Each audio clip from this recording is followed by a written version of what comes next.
Benvinguts al podcast literari del IES Honori Garcia. Hola, som Rosa Campos i Carmen Millán i anem a parlar de si un llibre et pot sorprendre encara que tinga clitxers. Jo crec que un llibre si et pot sorprendre encara que estiga ple de clitxers, perquè aquest llibre ho ha fet, ja que està tot el rato repetint estructures que ja han vist moltes voltes, com per exemple la relació del professor-alumne, bueno, en aquest cas de professora-alumne, en el que clarament n'hi ha una diferència d'edat notable.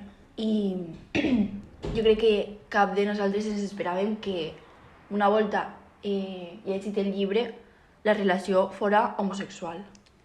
Jo opino igual que Carmen, ja que moltes vegades ens posem a nosaltres com a primera persona llegint el llibre i com som heterosexuals ens imaginem una parella com la que soldríem tindre nosaltres. A més, en moltes pel·lícules, llibres i literatura no estem acostumats a veure este tipus de relacions, així que sí que ens sorprèn. A més, també ens podríem parlar dels diferents clitxers que trobem en els llibres, ja que són a vegades una miqueta estranys, com la diferència d'edat entre les persones, ja que no... a voltes hi ha molta diferència, o relacions entre germans o germanastres. Sí, jo crec que és un tema interessant per a parlar, però tornant a lo que estàvem dient antes, l'autora llança aquest llibre en el 1974, en un conjunt de llibres, i jo crec que en aquesta època, si ara mateix estem parlant de que potser no estiga normalitzat aquest tipus de relacions, en aquesta època encara menys, perquè en el passat aquestes relacions no estaven contemplades ni estaven ben vistes. Aleshores, si l'autora ho ha posat així damunt, que no t'ho deixa clar en cap moment del llibre i al final t'ho deixa així com que li va posar el nom a la seva filla, crec que és, sí, a la seva filla, doncs ho va fer per algo i per a reivindicar algo.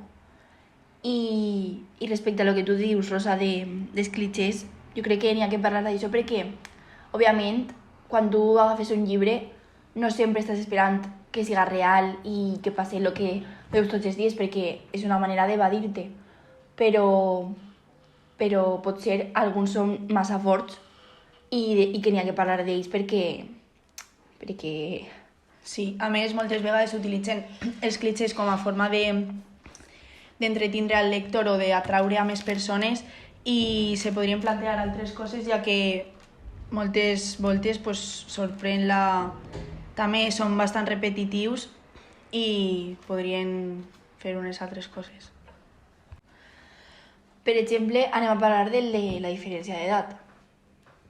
Jo crec que és un tema prou llarg per parlar perquè n'hi ha molts punts de vista.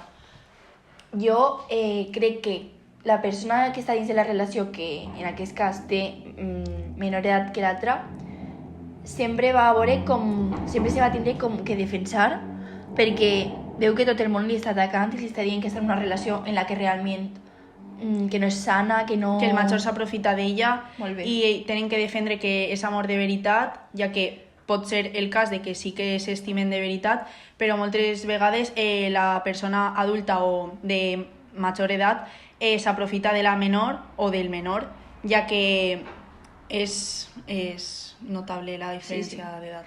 I ja no això, simplement que té que estar en una postura de defensa contínuament, i jo no dic que entre aquestes dues persones no pugui existir una relació d'amor, però sempre va haver un factor del context i de la ment, que tu no estàs en el mateix nivell a una edat que a una altra.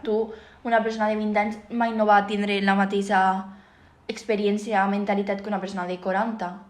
I pot ser, potser en una diferència de 4 anys, entre, 50-54 anys, ahí no es nota, però de 16 a 20 anys, per exemple, l'adolescència és molt típic aquestes relacions en les que jo crec que la persona de 20 anys, que solen ser els homes, s'aprofiten dels adolescents, fent-les creure que elles són especials perquè una persona d'aquesta edat s'ha fixat en elles, però realment no estan en la mateixa etapa i crec que no és algo normal i que no hauria estar res normalitzat. I normalment la persona adulta té molt més poder que l'altra, que la menuda, no estan en la mateixa etapa de la vida, com ha dit Carmen. La persona major busca unes coses en la persona menuda que no li pot oferir i sempre sol acabar malament, amb problemes i pues, com has dit tu, Bueno, i això que aquestes relacions no... N'hi ha molts punts de vista per a veure-la i jo crec que n'hi ha que fer-ho des de diferents punts perquè n'hi ha que entendre moltes situacions, però n'hi ha que aprofunditzar en aquest tema perquè no està molt normalitzat per a lo que realment és. De fet, esto se pot veure en diversos fragments del llibre on ella diu que és una adolescent.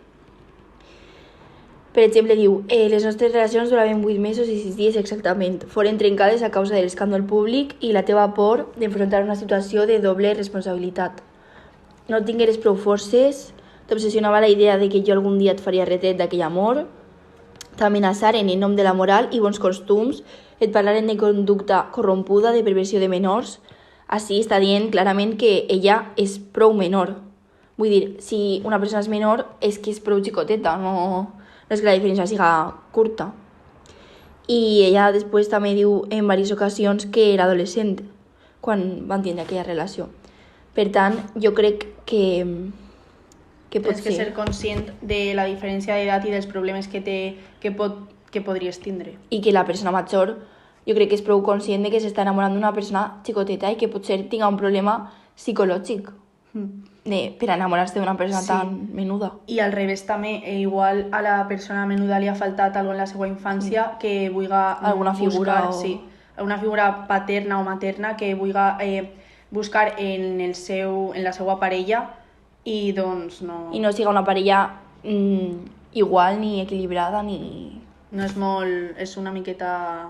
No és natural. Un altre clitxé del que hauríem parlar és moltes vegades en llibres apareixen conductes sexuals i tal en el que l'home sol ser el dominant i trata la dona un poc com a ell li dona la gana. Pot ser a tu t'agrada perquè són els teus gustos, però això ha portat a la realitat a molts estereotips com que, per exemple, l'home té que manar i té que ser el fort i que t'agrada que te peguen i coses així, que això, després de la realitat, jo crec que a molt poca gent li agrada i que no passa res perquè t'agrada, però no és una norma. I ha portat jo crec que això porta molts estereotips, ja no sols en tema sexual, sinó en les flors i els bombons. I, per exemple, on l'home sempre té que mostrar com que ell és el que va per la dona i tal, claro, que és el que també esperen algo de les dones. Que és el que dona el pas sempre i moltes vegades nosaltres ens sentim com insegures o esperant a que ho faci el xic, quan nosaltres també ho podem fer però no ho veiem normal, ja que sempre s'ha pensat que és l'home el que té que conquistar a la dona i no al revés, quan tenen que ser els dos. En els llibres el que s'ha fet i en les pel·lícules és repetir aquestes figures que ja mos venen de la societat i d'això i reforçar-les encara més. Per tant, a voltes tampoc és tot positiu. Però per una altra banda està clar que els clichés i totes aquestes coses, com ha dit Rosa, com has dit tu, atrauen al lector. Ja que no és algo que veus normalment, així que pot ser te sorprenga llegint-lo o t'interesse conèixer sobre el tema. És entretingut i t'escapes un poc de la realitat i de la... Encara que després en la realitat o no heu compartixes, com per exemple el clitxé dels hermanastros. No és molt normal que els teus pares o ta mare s'hagi trobat una parella i que tinga un fill o una filla i tu t'enamores del teu germà, perquè realment si t'has criat en ell és el teu germà. No és el mateix que si, per exemple, vos coneixeu en l'etapa ja adulta, que seria... I no sabeu ni que sou germans. Però ja sou en l'etapa adulta o adolescent, ja sou més conscients de lo que realment és pues, una parella i no...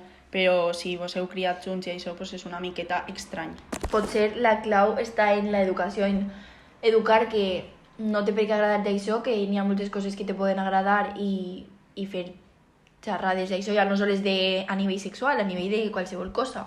De que n'hi ha molts tipus de relacions, de lo que te pot agradar, de lo que no, i a partir d'ahir tu pots escollir els llibres que vulguis i llegir de lo que tu vulguis, encara que jo siga una persona, jo què sé, que no m'agrada tindre el paper de dominant de la relació, agarrar i llegir un llibre en el que la dona tinga el paper dominant. Pues això ja cadascú elegeix el que vol llegir, però a partir d'una educació en la que sàpigues que no el que tu tens que llegir o el que estàs llegint és el que té tot el món, perquè al final una persona, moltes persones o molts xiquets o adolescents, al veure que no estan... No encaixen? Sí. Que no senten el mateix que en els llibres o, per exemple, la seva primera volta no la veuen com molt bona o molt... que l'hagin disfrutat i pensen que ja és una merda, que ells no encaixen, que no els ha anat bé. Perquè sempre en els llibres i pel·lícules ens mostren com que tot és perfecte, tot és molt bonic i sempre com que l'home molt idealitzat tot. Sí, com que l'home té experiència i sempre fa disfrutar a la dona, per lo menos els llibres que ens hem llegit nosaltres, pues, són situacions això, sí, en les que sempre va per la dona. I això no té per què ser així. No, claro. Pot ser un xic que no ha fet res a la seva vida o que a tu no t'agrade i a poc a poc aneu a millor, però la primera vegada que de conèixer-se. Claro. I de clichés n'hi ha molt per a parlar perquè cada qual és pitjor. Després també està el típic de la xica que és així, se descriu a ella mateixa com una torpe, Que passa desapercebuda en l'institut, que sí, mai, o sea, que no li fan cas, però realment... Però després aplega l'amiga Salvadora, que li transforma un poquet. Li solta el moño, que ell porta sempre en una coleta, li lleva les ulleres i li fica pintalabios i li planxa el moño i de ja repente és una supermodelo que té una muntona de tios darrere. O per exemple la típica xica també que va en roba bastant ampla i tenen una festa d'institut en la piscina o de fi de curs, si posa algun vestit aixina que li fa curves i ja és la millor, sí, la que ningú s'havia donat compte. I de repente la miren tots, té un cuerpazo i s'acaba la pel·lícula. Claro, i passa a ser la protagonista màxima, però per això. També podem parlar del cliché de tindre un amic gay, ja que en moltes pel·lícules apareix com la típica parella d'amics que és la xica pija i el xic gay, que fan plans de xiques, entre cometes, com anar al centre comercial, fer-se les ungles, comprar roba, aquell li sent tots els problemes a la xica del seu nòvio tòxic i li ajuda i sí, tot això. Com si ser gay consistirà en portar una personalitat de repent soc un xic però vaig a fer coses de xiques, perquè tots sabem que pintar-se les ungles i coses així és de xiques quan no. Però bueno, això que el tracten com si fora, pues, no sé. Com que té una personalitat determinada, sí, que li té que agradar fer coses que li agrada a l'amiga i no pot juntar-se amb altres xics perquè sempre és com l'amigo gay el que se junta soles en xiques, però sí, no és així. I això, i que té que escoltar-li sempre a ella, i quasi no té personalitat, ni té paper, ni té... No. El perrito faldero. Sí, no sabem res d'ell, quasi mai. Que la seva família no sap que és gay i poc més. I a vegades sí que ho saben. No és quasi la seva família ni res, i no sé. Bueno, concluint, un llibre amb clichés es pot sorprendre? Jo crec que sí, però ha de buscar-se-les i ser original, perquè moltes coses ja estan repetides. Que després jo vaig a una biblioteca i soc... Bueno, a una llibreria. I soc la primera que m'agafa un llibre que sé que va anar de clichés, sí. Però no me sorprèn. Simplement m'agrada llegir aquest tipus de lectura perquè damunt sol ser lectura fàcil i m'ajuda a... com si veus una sèrie. Sí. No és el mateix que agarrar-te el Don Quijote o uno de València. El Tirant lo Blanc, no és el mateix. Claro. Però com a sorprendre tens que ser original o... I tindre un final inesperat que no hagis vist antes, ja que... Algo que no t'esperis. O trencar estereotips, algo així, no? Com ha fet aquest llibre. Sí.